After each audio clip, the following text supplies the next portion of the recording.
Ladies and gentlemen of the internet, thank you all for tuning in. I'm your host, IcyVolk, and I'm here to bring you a brand new video over to this goddamn dirty, dusty-ass, archaic YouTube channel, which, I'm gonna be completely honest, I've been neglecting this YouTube page over the last few months. I've been completely ignoring it for almost half a year, I would say.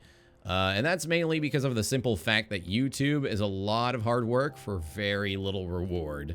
And because of that, I've been recently doing a lot of broadcasting over to twitch.tv, which for anyone that doesn't know what that is, twitch.tv is a streaming website on which video game content creators put out a lot of live content. And that's what I've been doing.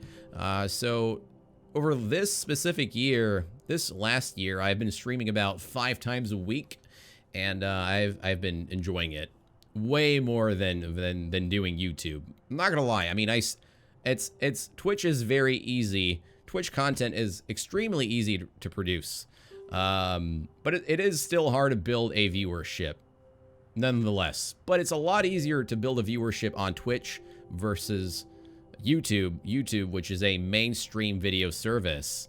So that's why I've switched my focus to Twitch, which is a fantastic website with a great community. Actually, our Twitch community is pretty damn great. If you guys wanted to communicate with me on the regular and watch me play games live, do not hesitate to visit our website at twitch.tv/IcyShards. I promise you, you will not regret your time over there. But today, we're not here to talk about our Twitch broadcasts. Today, we're actually focusing on this new game. We're going to be playing a brand new game, this game that you're currently looking at, which is called the Turing Test. We were given a Steam key by a community developer from Square Enix to play this new indie title, The Turing Test, which you guys are looking at right at this moment. So the Turing Test is a first-person puzzle game. It's gonna be launching on August 30th. So we're actually taking an early look at this title, which is going to be coming out for PC and Xbox One, and it's going to be priced for $17.99, which is not that expensive. For an indie title, it's pretty good. It's actually currently having a 10% discount over to its official Steam page. So if you were looking for another first-person puzzle game, this might be it. This might be the game for you. But before you actually purchase the game, you might want to check out some of the gameplay we're going to be looking at in a moment. But before we do that, let's quickly glance at the settings over here. So first of all, we have the audio, which is very easy to control through the master volume. So all these other volume bars are controlled by the master one. Very straightforward and clean design, by the way. For display, we have a bunch of options. These were already set to default 6 and 90. That's field of view, by the way. Resolution is at max. We're currently on full screen window, but there's also full screen and windowed. VSync is enabled by default. All these other options were also already ultra. I don't know if this game actually has hardware detecting software, but you might want to fiddle around these settings if it happens to be ultra for you as well. We also have motion blur, which we're going to keep. It's actually, the motion blur in the game is actually not all that bad. Crosshair is enabled, and then the subtitles I'm going to leave on for our international viewers, our European ones, and non-English speakers, I guess. And then for gameplay, we have camera sensitivity, which is at default as well. Invert camera, which we're going to leave disabled. Streaming load, I don't know what that's supposed to mean, but we'll keep that disabled as well. And then for controls, these are our controls. You can change them up if you like, but you don't need to do that. There's not a whole lot of controls to utilize. So you have the movement keys, the jumping mechanic, and the firing mechanic from your wielded weapon. You can also shift to walk around, which I'm not seeing over here, but I will show you guys in a moment how it is in the game. So you also have gamepad options. You can actually connect your controller to the PC if you have the appropriate software for it. You could play this game with both with either a controller or PC and PC keyboard and mouse. Either or are just fine. But we're gonna leave the settings as they currently are, and without further ado, let's go ahead and start a new game. So this game is based off the Turing test, which is an actual thing from science. So the Turing test is a test conducted by a famous and renowned cryptographer, the scientist Alan Turing, who ran a test on machines. Well, on humans. It's a test that would determine whether a machine could easily fool a human into thinking that it was actually a sentient being. A sentient being. Anyway, let's go ahead and listen to this narration.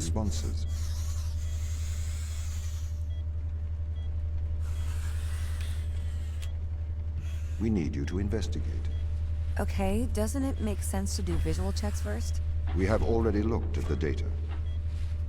The ISA has made the executive decision that you report to the surface post-haste.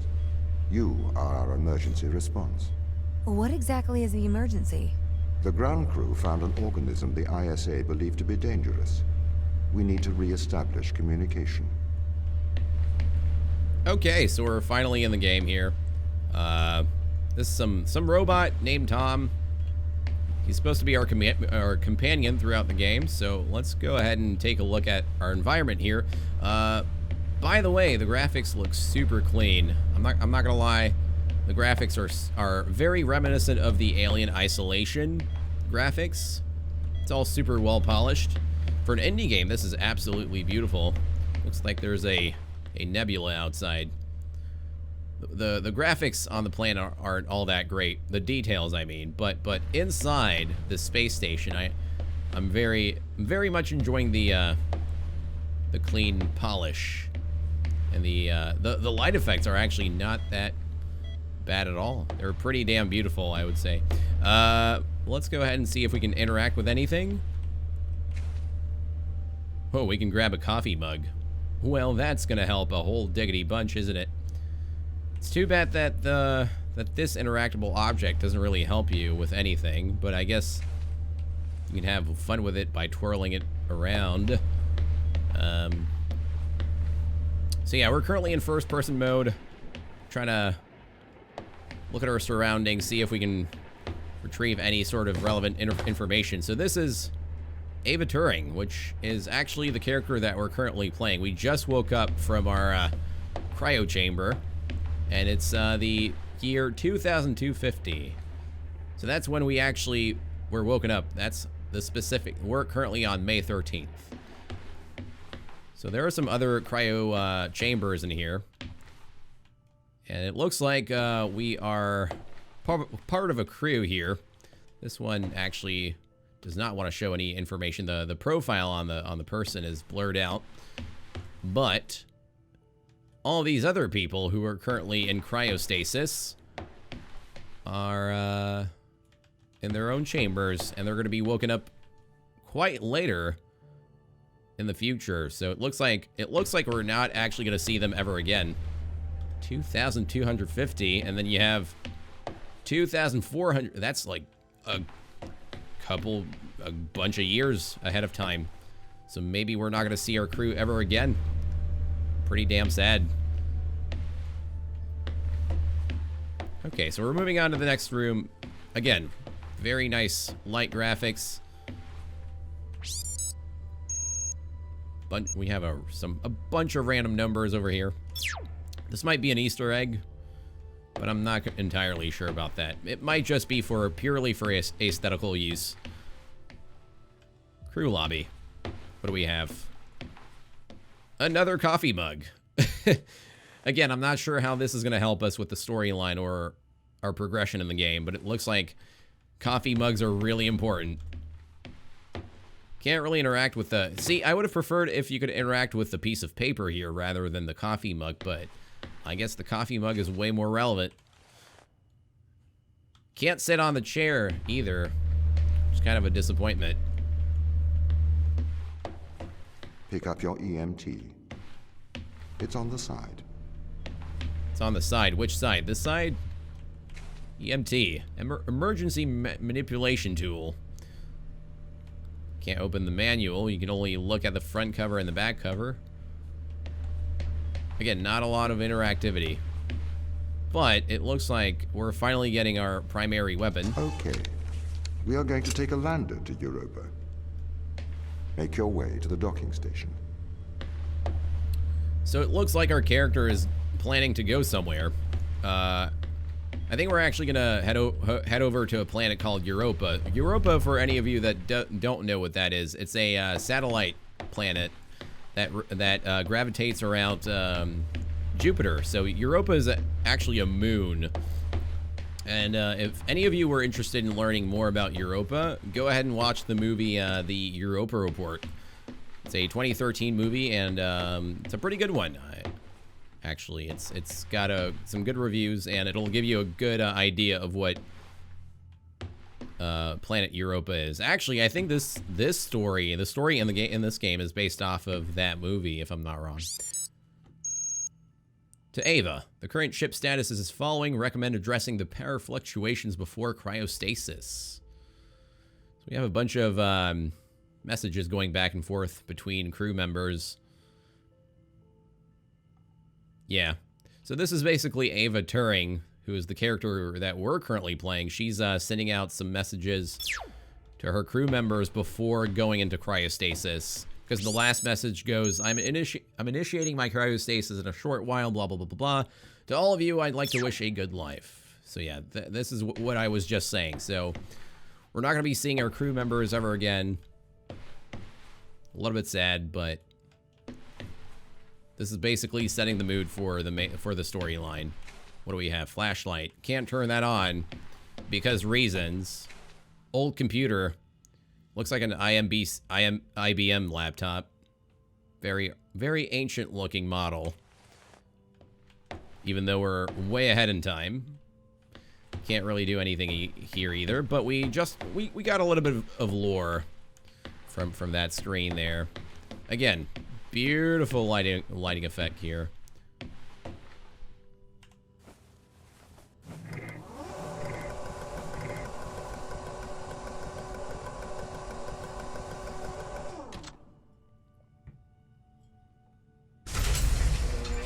Looks like we're heading over to a space pod. Yeah, we're going down a ladder. I guess we're gonna be launched off this space station. What's the ship's status? I have performed the necessary checks. The Europa lander is ready to launch. Docking bay, yeah. We're preparing ourselves to get launched out of this space station. I actually I don't think I've seen this before. I think that's everything wound up, Tom. Yes. Well, I guess I'm ready to go down for the long sleep then. Good night, Ava. I will miss your assistance. The ship will be very quiet without you here. Night. See you when I wake up, Tom. Here's another criticism about the game. While I do enjoy the audio logs for background story, I do not like the fact that there are no subtitles for them. See, you have an option for subtitles enabled, but for some reason there are no subs for the audio logs, which I would have really enjoyed, but I just don't understand the logic behind not having them. Residuals before nulling, -02, -04, -01. X and Z null to 0. Looking good. Okay, good. Horizon check right on time. How's things, Christopher? Good. I am go for power descent. I can confirm. You are go for powered descent. Roger that. I am running the PDI program. 80-degree delta pitch to 88 degrees absolute. Braking procedure. Engine 1 ignition. Engine burn. Yeah. Suppressing 400 alarm. I like the little touch with the audio log. The audio logs really set the mood for the storyline of the game. Unfortunately, I can't grab these, but look at these goddamn light effects, and this detail is actually not too bad. Yeah, we have some intricate detailing here. And here's space again. Got some machinery going on. So yeah, you can actually press shift to run around the game. And the game also autosaves at certain points. Throughout the game, the game saves on its own, so there is no... Bay 3. You actually can't save anywhere. You have to reach checkpoints. So we're gonna have to head on. We're gonna have to enter a specific bay station, which is probably this one, the one that's got the green LED lights. But I just want to quickly look and see if there's anything special to find. So it doesn't look like there's anything, any other lore tidbits to unveil.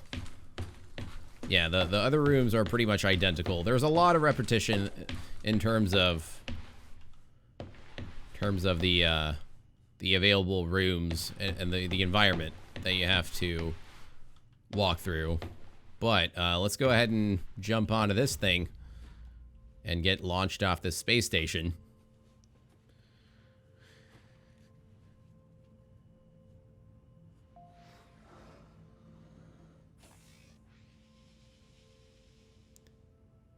Retro? Go. Fido? Go. Guidance? Go. Control? Go. Telcom? Go. Then we are go for launch, initiating. Separating. The voice acting in the game is actually pretty solid, especially for, Engaging retrofire. like... I'm running the program, 80-degree delta pitch to 88 degrees absolute. Braking procedure. Big fan of Tom's voice actor. Trajectory looks good. But yeah, it does seem 502 like alarm. there's a lot of It looks like quality. we're coming in too fast. We are slightly short of the landing site. We are going to have to burn late. This indie title is of pretty Go. good quality, Full I'm not gonna lie. retrograde.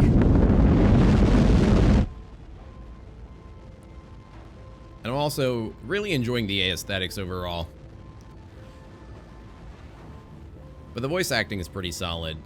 Hopefully it'll get even better as we go through the different parts of the game. So it looks like we're actually landing on Europa, which is the moon of Jupiter that we're going to be stationed at for quite a bit of time. This is going to be our primary Open the door. location. Welcome to Europa. Yeah. So this is Europa, which is seems like a very snowy environment here. Going down the ladder, I think we're going to be heading off to that building that we just took a look at. I wonder if I can actually walk around, check out the. Okay, so it doesn't let you go. It doesn't actually let you go very far. Yeah, it's purely, there's not a whole lot of exploration. This is not an exploration game at all. Mostly a first-person puzzle game, and we'll see some puzzles in a moment here. The light effects, I can't get over them, and they're quite a pleasing sight. So we're loading our first chapter of the game here. And quick side note, Ava Turing, who's the character that we're currently playing, is a combination, her name is a combination of Ava, who I think is an inspiration, the character from Ex Machina. And then Turing is Alan Turing's last name. The base has changed. What do you mean? The base was originally constructed as modules to withstand the seismic activity in and around Thera Macula. It appears the ground team have manipulated these modules. Okay, so it looks like we are getting our first puzzle. So this door is currently closed. We have some contraption here and a box laying on the ground, which we can pick up by pressing E. So we can actually bring that over here, place it by pressing E again, and that'll open the door for the next puzzle. The base was built initially by machines. I served as the mind of these operations. I arrived first on Europa in 2240. It costs a lot to send humans into space with the necessary life support, especially such a vast distance from Earth. So, robotics built this place. Okay, so for this puzzle, we actually don't have a box. I'm really digging this guy's voice acting, by the way. But if we right-click, we can actually pull out this energy ball, which actually made this door close. So That's an observation to point out. So if you put it back on there, this door will open again. But this is just an example of what's about to happen for the next couple levels. So if we actually keep the ball and place it over here, we can actually open this next door. And we're pulling out this energy ball with our gun, which has 3 different icons around the crosshair. Change these rooms. I have a hypothesis. These rooms are Turing tests. Turing tests? Turing tests are tests designed to tell humans and machines apart. Typically, problems only solvable by a human. A combination of logical and lateral thinking. So, you can't complete these tests, Tom? No. That is why I am glad you are here to help. We need to work together. Okay. So yeah, the game actually explains to you what the Turing test is. This guy over there named Tom, who's the robot who's helping us get through these puzzles, he makes a lot of commentary about AI intelligence. AI intelligence. Artificial intelligence. That's basically the abbreviation I just said out loud. Anyway, so yeah, the character here, Tom, is kind of like GLaDOS. This game, by the way, is very reminiscent of Portal 2 in terms of like how it's set up. Puzzles with commentary in between them. It's strongly reminiscent of Portal 2. Except GLaDOS is a lot more, has a very interesting personality. This guy doesn't seem to be very charismatic, but gotta keep in mind that they're 2 different characters, so we'll see. We'll see if this guy actually gets any sassier at a certain point. So it looks like if we go back up there, if we climb the ladder, looks like we have to place the box that we just saw over there, but we can't bring it for some reason. I don't know how, I mean, logically, you could still hold this box with one hand, right? And climb the ladder, but apparently the game doesn't want to let you do that. So, looks like the windows here, the window panels are actually open. So what we're gonna do is bring that and drop that over there on the other side. So that's gonna allow us to use that box onto that door. And voila. Oh, gotta make sure that the icon is fixed onto the contraption before you place it. Kind of annoying, but whatever. They Not really a big deal. have completely repurposed these rooms. I am quite impressed. So, what were they used for before? Most of them were used for storage, but they have converted them beyond recognition. Perhaps they ran out of things to do out here. The devil makes work for idle hands.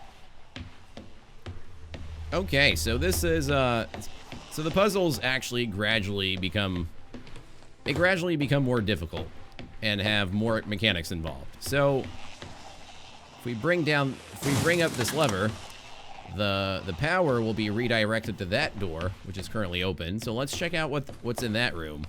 So if we go up here, oh, god damn it. Being a little goofy. But if we go up here, you can see that there's a door open there. But we currently can't get through because the other door downstairs is currently closed off. So we need to redirect the power over to this door, which is open now. A lot of the puzzles at the very beginning of the game are extremely easy. But as the game progresses, the puzzles become more and more difficult. Not increasingly difficult, but gradually, puzzle after puzzle. So it looks like if we pull out this energy ball, the door will close. So we gotta actually figure out if there is anything else for us to look at. Okay, so it looks like this window panel is open. So what we're gonna do is bring that ball and shoot it to... Oh, we can't do that. Okay, never mind. That's not gonna work.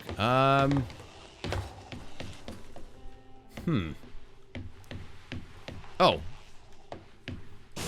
So yeah, you can actually pull out the energy ball through an open window panel and then shoot it back, shoot it over here to solve this goddamn puzzle. Do you know the ground team's location? The crew are deeper inside the base, it seems. They must be trying to survive. Can you find their precise location?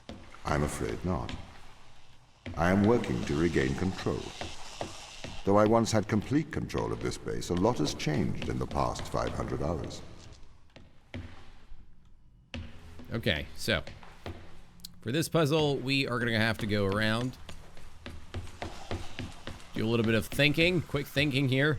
So we need to bring some energy over to that door, but one of those doors is going to get closed at some point. So if we pull that out and shoot it over there, we can keep that door open, but we can't go up the stairs because we pulled out the energy ball from here, which is a problem right now.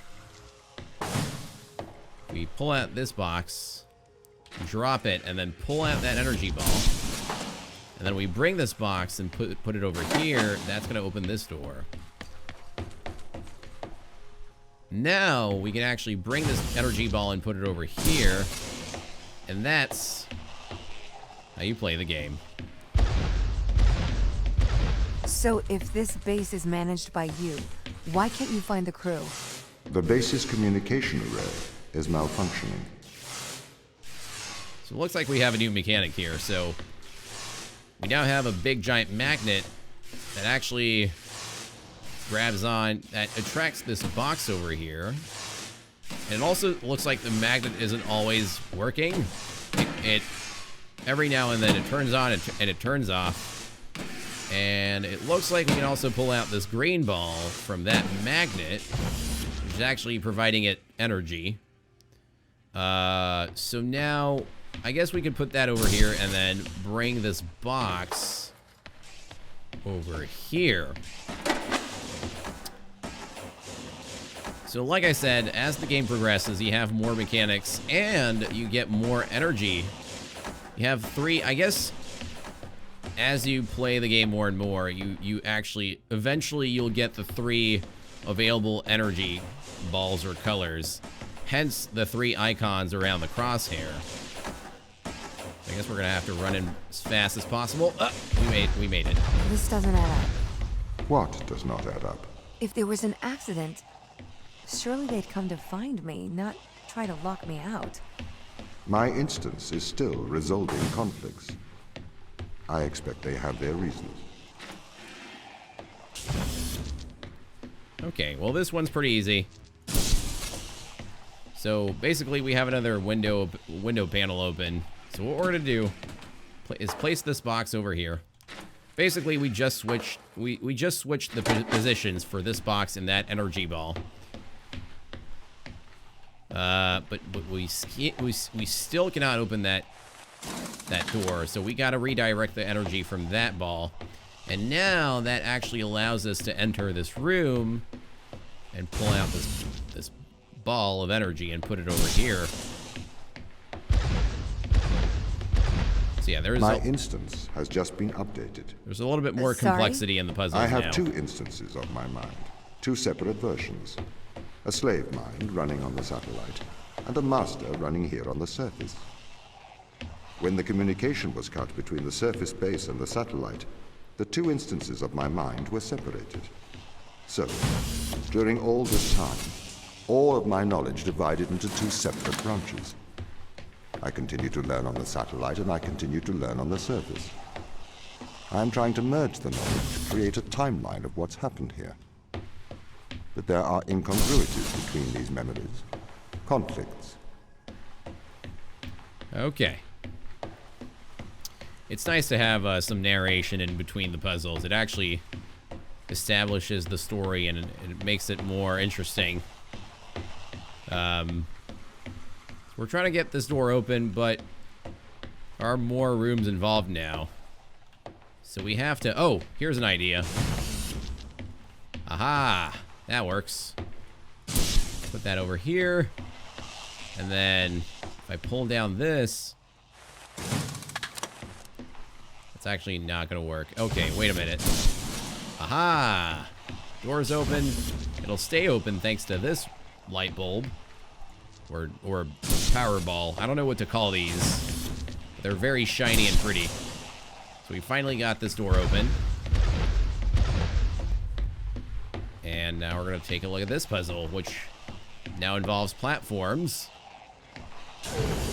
which are gonna be raised down, and then we put it back there. Very, very easy. This puzzle is extremely easy. I'm a little disappointed. The difficulty of the puzzle, the progression of the puzzles is very inconsistent, I would say. Or the difficulty, it doesn't actually, it isn't constant. Or it doesn't actually progress in difficulty.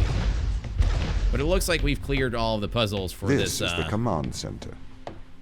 You can check on the crew status from here. Yeah, it looks like we cleared all the first puzzles, the first set of puzzles, because we're on chapter 1, and I think this is a checkpoint. But we get to look at a little bit of lore, some background story on these on this team of crew members. So this is us. We are Ava Turing. Nationality, American. Game gives you quite a bit of information on these characters. Hopefully this will oh, looks like one of the dudes, one of the team members has some missing information. Lost signal. More interactable objects, which don't really do anything. And another coffee mug. As if there weren't enough of these. Oh, look, a notepad with nothing on it. That's really gonna set the mood for the story. No, not really, but we can get some information out of this, I think. Yeah, just a bunch of holograms. Drilling platform gives you a little bit of information of what it does on this drilling platform on this planet. And then we get some info on the actual loading bay. Thousands of tons of resources. And you have a giant hologram of planets. Wonder if it does anything. Oh, gives you information on Jupiter.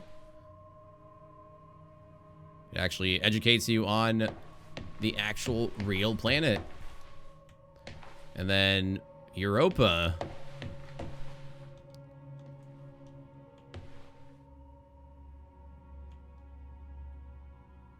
Interesting.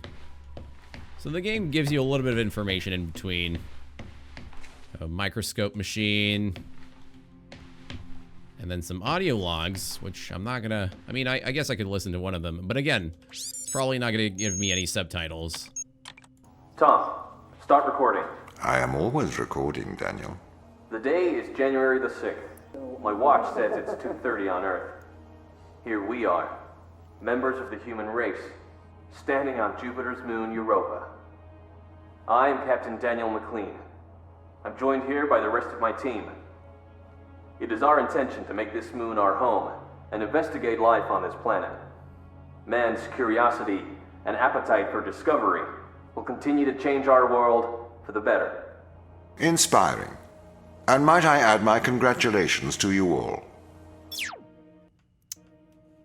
Yep, Tom the robot does not sound condescending at all. That was sarcasm, by the way. But it looks like this Tom character, the robot, is actually an evil, well, I wouldn't say he's completely evil, but he looks like, it seems like Tom is the antagonist, and maybe we're a pawn in his grand plan, because all the other crew members are currently in cryostasis, and we're the only ones that got woken up. But so that must mean that must probably mean that we were woken up by Tom to maybe do something for him. And we actually don't know about it. But anyway. Yeah, this game is a nice little break from your typical shooter. There aren't enough FPS for puzzle games in the industry, so this is a nice little indie title. Guys, this is gonna have to be enough for now. Thank you for taking a quick look at the Turing test with me. This has been an interesting look add a brand new title, the Turing Test, first-person puzzle game, launching on August 30th. It's got some interesting commentary on the relationship with the machine and human, and it elaborates information on the Turing Test. Guys, thank you so much for watching this video. If you enjoyed this quick look at the Turing Test, do not hesitate to like the video.